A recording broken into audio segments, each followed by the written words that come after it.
अस्सलामुअलैकुम दोस्तों बरखुरदारों।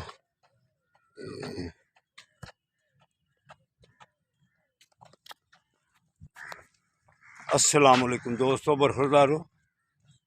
City housing से वॉक करने के लिए इधर आया हूँ। उधर भी किया सुबह नमाज के बाद, फिर साइकिल पर यहाँ आ गया तो इधर से फिर पुराने दोस्त भी मिले। ये जफ़र साहब हमारे साथ, एडमराले भी पैदल गए हुए हैं। देख लो, जिस्म भी वजनी है लेकिन चलने में माहिर है, तो अल्हम्दुलिल्लाह। दूसरे साथी कुछ चले गए हैं। सवाल साहब जिंदाबाद। ठीक है जनाब। तो आज डॉक्टर रजा मलिक साहब भी शायद आए हुए हैं। असम भी आया था, असम चला गया बात। अच्छा अच्छा, असम भी था। तो रजा मलिक साहब वो अभी शायद फिर मिल जाते हैं। तो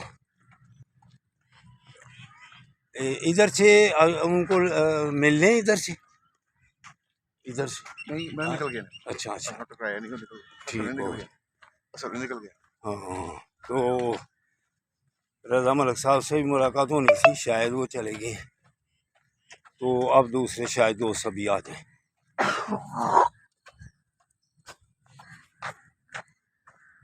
अल्लाह हाफिज, अल्लाह हाफिज। और ये पुराने दोस्त है ना, ईसाई शेख थे लबो ना के कटरा प्रोग्राम करिए